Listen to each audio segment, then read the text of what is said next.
Pappanamcode new India insurance കമ്പനിയിൽ തീപിടുത്തത്തിൽ 2 പേർ മരിച്ച സംഭവം കൊലപാതകമെന്ന് പോലീസ്. സ്ഥാപനത്തിലെ ജീവനക്കാരി പാപ്പനംകോട് ദിക്കുബെലിക്കുളം റോഡ് മഠത്തിൽ കോവിലിന് സമീപം ശിവപ്രസാദം വീട്ടിൽ വാടകയ്ക്ക് താമസിക്കുന്ന വൈഷ്ണയും ഇവരുടെ ആൺ സുഹൃത്തുമാണ് മരിച്ചതെന്ന് പോലീസ് പറഞ്ഞു. പുരുഷന്റെ മൃതദേഹം ബിനുവിന്റേതാണെന്ന് സ്ഥിരീകരിക്കാൻ DNA പരിശോധന നടത്തുമെന്നും പോലീസ് അറിയിച്ചു. ബിനുവാണ് മണ്ണെണ്ണയൊഴിച്ച് തീ കൊളുത്തിയത് എന്നാണ് പോലീസ് പറയുന്നത്. വൈഷ്ണയെ കുത്തിവീഴ്ത്തിയതിനു ശേഷം തീ കൊളുത്തുകയായിരുന്നുവെന്നും സംശയമുണ്ട്. തീപിടിച്ച മുറിയിൽ നിന്ന് ഒരു കത്തി കണ്ടെത്തിയിരുന്നു.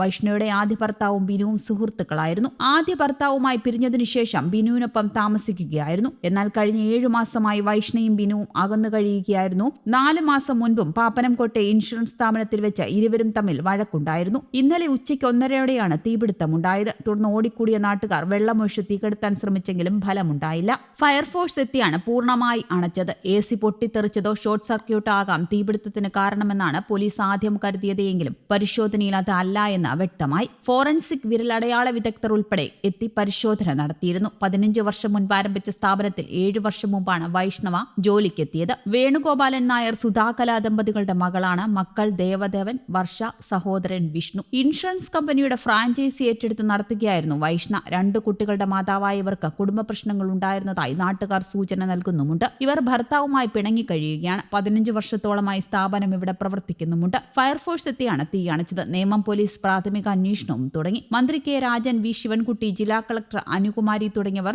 സംഭവസ്ഥലം സന്ദർശിച്ച് സ്ഥിതിഗതികൾ വിലയിരുത്തി. മൃതദേഹങ്ങൾ പൂർണ്ണമായും കത്തിക്കരിഞ്ഞ നിലയിലാണ്. കെട്ടിടത്തിന്റെ 2ാം നിലയിലാണ് തീപിടുത്തമുണ്ടായത്. 2 പേർ മാത്രമാണ് സംഭവ സമയമുണ്ടായിരുന്നത്. സ്ഥാപനം പൂർണ്ണമായും കത്തി നശിച്ചിട്ടുണ്ട്. സമീപത്തെ കടകളിലേക്ക് തീ പടരാത്തത് നാശനഷ്ടങ്ങളുടെ തീവ്രത കുറച്ചു. ഓഫീസിലേക്ക് പോകാൻ ചെറിയ കോണിപ്പടി മാത്രമാണുള്ളത്. ഓഫീസിലെ AC പൊട്ടിത്തെറിച്ചിട്ടുമുണ്ട്. അതിനിടെ മലപ്പുറത്ത് വീടിന് തീപിടിച്ചുണ്ടായ അപകടത്തിൽ 5 പേർക്ക് പൊള്ളലേറ്റു. മലപ്പുറം പെരുമ്പടപ്പിൽ പുലർച്ചെ 1 മണിയോടെയായിരുന്നു സംഭവം. പൊള്ളലേറ്റവരിൽ 3 പേരുടെ നില ഗുരുതരമാണ്. തീപിടുത്തം അപകടമാണോ ആത്മഹത്യാശ്രമമാണോ എന്നതിൽ വ്യക്തമില്ല. ഏറാട്ട് വീട്ടിൽ മണികണ്ഠൻ, ഭാര്യ റീന, മക്കളായ അനിരുദ്ധൻ, നന്ദന, മണികണ്ഠന്റെ അമ്മ സരസ്വതി എന്നിവർക്കാണ് പൊള്ളലേറ്റത്. ബഹളം കേട്ടെത്തിയ നാട്ടുകാരാണ് വീടിന്റെ വാതിൽ ചവിട്ടിപ്പൊളിച്ച് പൊള്ളലേറ്റവരെ ആശുപത്രിയിൽ എത്തിച്ചത്. തൃശൂർ മെഡിക്കൽ കോളേജ് ആശുപത്രിയിലാണ് ഇവരെ പ്രവേശിപ്പിച്ചിരിക്കുന്നത്. ഇന്ന് പുലർച്ചെ തൃശൂരിലും വൻ തീപിടുത്തമുണ്ടായിരുന്നു. തൃശൂർ മരത്താക്കരയിൽ ഫർണിച്ചർ കടയ്ക്കാണ് തീപിടിച്ചത്. ഇന്ന് പുലർച്ചെ 2 മണിയോടെയായിരുന്നു സംഭവം. ഒറ്റപ്പാലം സ്വദേശി പ്രകാശിന്റെ ഉടമസ്ഥതയിലുള്ള കടയ്ക്കാണ് തീപിടിച്ചത്. വിവരമറിഞ്ഞ് തൃശൂരിൽ നിന്നും പുതുക്കാട് നിന്നും ഫയർഫോഴ്സിന്റെ 5 യൂണിറ്റുകൾ എത്തി. ഏറെ നേരത്തെ പരിശ്രമത്തിനൊടുവിലാണ് തീയണച്ചത്. ഫർണിച്ചർ കട പൂർണ്ണമായും കത്തിനശിച്ചു. കോടികളുടെ നാശനഷ്ടമുണ്ടായതായാണ് കണക്കാക്കുന്നത്. അപകട സമയത്ത് ശക്തമായ മഴയുണ്ടായിരുന്നതിനാൽ തീ പടർന്നില്ല. ഇത് വലിയ ദുരന്തമൊഴിവാക്കി. അപകടത്തിന്റെ കാരണം സംബന്ധിച്ച് വിശദമായ പരിശോധന നടത്തുമെന്ന് അധികൃതർ അറിയിച്ചു. News desk Kerala Kaumudi.